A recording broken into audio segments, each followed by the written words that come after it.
silently affecting our pets' health. Everyday household toxins. Why this matters? Because our pets live with us, they're exposed to chemicals and products designed for human use, not theirs. They constantly sniff around, randomly lick surfaces, and most especially breathe close to the ground. Welcome to Unleash Curiosity by Vital Pet Life. I'm Dr. Amber De Silva, veterinarian and advocate for integrative pet care. And I'm Donie Yamamoto, founder and CEO of Vital Pet Life. We're so glad you're here. This is a space where curiosity, compassion, and science converge, where we explore the powerful mind-body connection that supports your pet's health and your own. Each week, we'll dive deep into the world of pet wellness, breaking down myths, exploring ingredients, and learning from expert voices across the industry. From nutrition and sustainability to transparency and advocacy, we're here to help you feel more confident, connected, and informed in your care choices. So let's get into it, because when we know better, we do better. This is Unleash Curiosity. Welcome back to Unleash Curiosity podcast by Vital Pet Life, where we explore ways to help your furry family members live their longest, healthiest lives. Today, we're talking about something that every pet owner should know about, something that might be silently affecting our pet's health. Everyday household toxins. That's right. The cleaners, foods, plants, and even gadgets around your home that could be shortening your pet's lifespan without you even knowing it or realizing it. Let's talk about why this matters. Because our pets live with us, they're exposed to chemicals and products designed for human use, not theirs. They constantly sniff around, randomly lick surfaces, and most especially breathe close to the ground. Let's get started. I'm Donie Yamamoto, CEO and founder of Vital Pet Life. And I'm Dr. Amber De Silva, your team veterinarian. Okay, let's start with cleaning products. Most of us have a few bottles of cleaners under the sink, and many of them contain bleach, ammonia, and so much more. These chemicals can irritate lungs, damage skin, and stress organs like the liver and kidneys when pets are exposed repeatedly, even products that have fragrances. What's your tip on this one, Dr. Amber? Well, if you've never done it, I encourage you to read the toxicity statements on your household cleaners. It can be kind of scary. So many of those cleaners are corrosive, so they damage mucous membranes like the pink tissues around the eyes and inside the nose and mouth. And inhaling them can cause irritation in the airways. So pets may have an even higher exposure to these chemicals since they're always walking around, they're laying on the ground, they're contacting surfaces with their paws and their bodies, and then they're licking paws, licking bodies. And so they're intaking toxins through that. So some of these products are known endocrine disruptors, meaning they affect the delicately balanced hormone system in the body. So under fragrance, there are over 3,500 chemical compounds that can be hidden under that label. Some of them are natural, like essential oils, but most are synthetic chemicals that can cause a variety of health problems like asthma, breathing problems in people without asthma, headaches, skin rashes, and endocrine disruption. So we may think that doses are not that high, but according to the Environmental Working Group, the average person uses 12 personal care products every single day. So that's hand and body soap, shampoo and conditioner, facial cleanser, face cream, body lotion, deodorant, there's dryer sheets, laundry detergent, fabric softener, and on and on and on. So it adds up to a lot of exposure to these chemicals. And companies aren't required to list the exact chemicals that are in their products because they're considered trade secrets. So we don't even know what kind of chemicals we're getting because all of those 3,500 chemicals can be listed just as fragrance. I'm not saying that one product has 3,500 chemicals, but I'm saying that we just don't know what is Yeah. under that label of fragrance. And, I mentioned essential oils as one of those things. So I just wanted to speak briefly about that. I'm a big fan of essential oils and I use them for a lot of things around my house, but there are certain oils that can be toxic to pets, and pure essential oils are very potent. And so I encourage you to talk to your vet before applying any essential oil to your pet or diffusing essential oils around your pets. I know. I don't have that at home. I used to have like a, what do you call this, living room like scents, but I took it all out. We don't have that anymore. And then all the diffuser, like, yeah, I mean, there was I think it's like 10 years ago, like that was one of the, everybody wants that in the house, diffuser, like, to Mhm. feel like, oh, I'm in vacation, like all those stuff. But yeah, we don't have anything in the house. And then when they clean, like when we have it's when it's cleaning time, like I always like separate them. Like if the cleaners are in the second floor, like they're all downstairs, and when in there in the when it's time for the living room or kitchen, the dogs are upstairs. So I make sure that they're not even Yeah. as close, because that's true. They sniff around. They're very curious. And Yep. yeah, They do. Yep. poor guys. Yeah. Okay. So next up, the food we love to share. I'm guilty. Humans often want to give their pets a little taste, and while it's tempting, some human foods are toxic. And I think we discussed this in our previous episode. So, to name a few, Yeah. chocolate, grapes, and a lot more. So, if you've been listening to our podcast for a while, we have previous episode related to this. Yeah, that's right, Donnie. So we want to keep reminding every pet parent what food you can share and what food you should avoid. So you mentioned chocolate and grapes, and those are toxic to dogs and cats.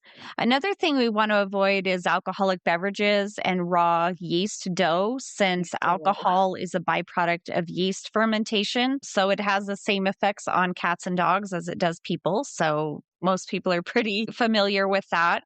Another group of things that we want to stay away from are onions, garlic, and chives, and other members of the onion family, because it can actually cause damage to red blood cells and lead to anemia. And then macadamia nuts. I love them so much. Like they're my favorite snack, but they are toxic and they can cause neurologic. They are toxic and can cause neurologic symptoms after ingestion. And then one that's becoming more common in households is xylitol. So it's a natural sweetener, and it's very toxic and can lead to liver damage and death. So we want to avoid all of those things I've just mentioned. It's kind of tricky too, like especially when you walk your dogs, when you're in a walk. Like I'm one of those pet parents, especially that we live in a big city, we walk around, even if it's just in the neighborhood, I always see if there's like a gum in there, like, sometimes like you see Yeah. that. And I'm like, Right.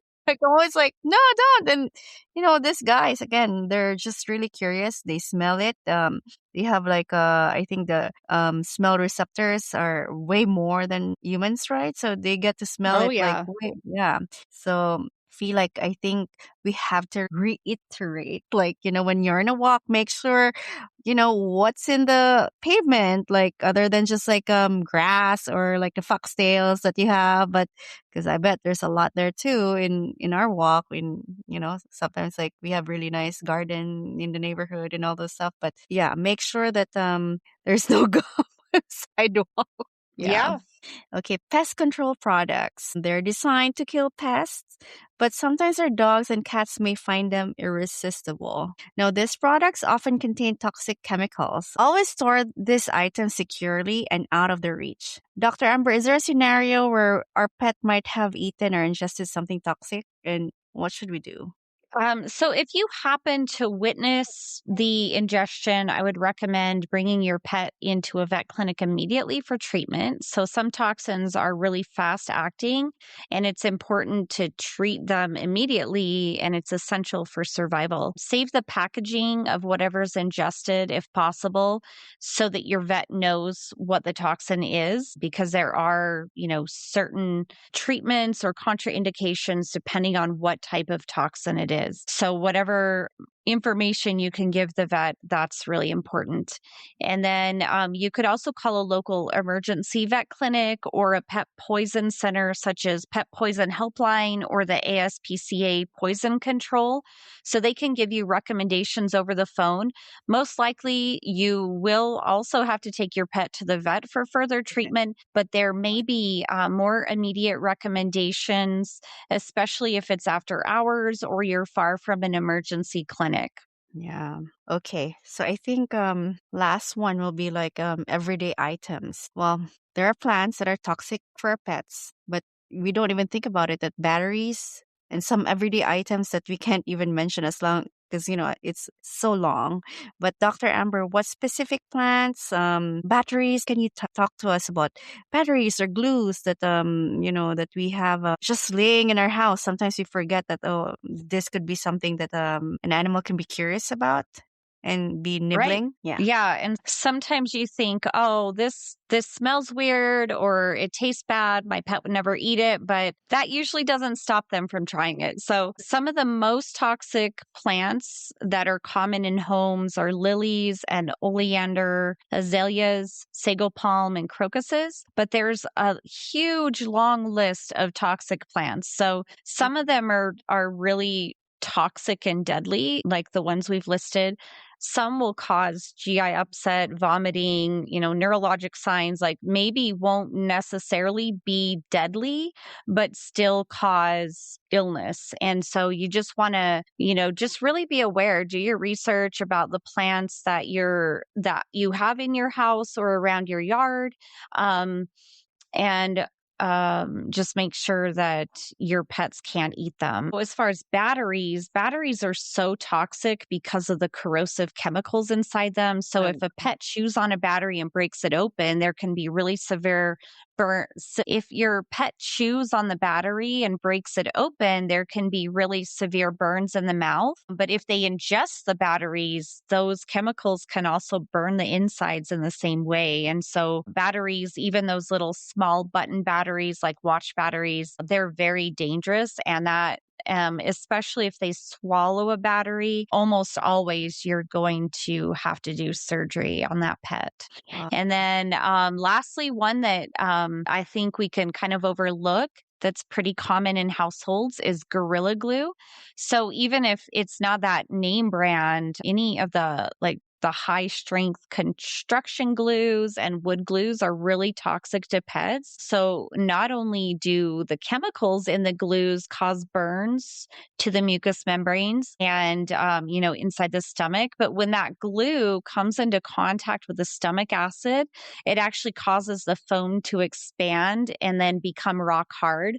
So most of the time, if your pet ingests a Gorilla Glue or similar products, it requires surgery to remove it. So it's pretty scary. Oh my gosh. Okay, finally, how do we reduce toxic exposure for dogs and cats? Well, I recommend switching to pet safe products.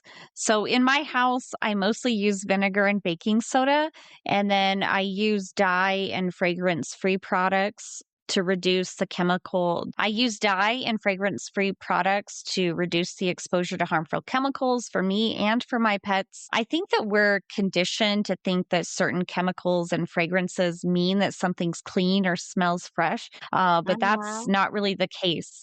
So these natural products can clean very well without the harmful chemicals. And then you also want to make sure that anytime you are using any kind of cleaning product, whether it's more natural or, a chemical compound, that make sure that there's plenty of ventilation in your house. I do still sometimes use bleach if I really need to sterilize something, but you don't want to inhaling those fumes or for your pet to inhale them. So just make sure there's plenty of ventilation anytime you're using cleaning products. Yeah.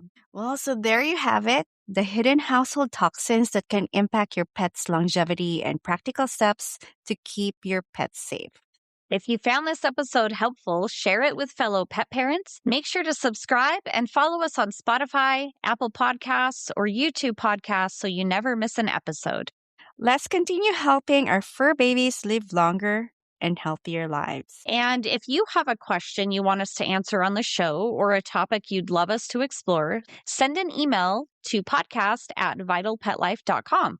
We'd love to hear from you and feature your questions in a future episode. You can also visit vitalpetlife.com for science-backed nutrition tools that support your pet's vitality. Thanks for listening to Unleash Curiosity by Vital Pet Life Podcast. Stay curious, stay informed until the next episode.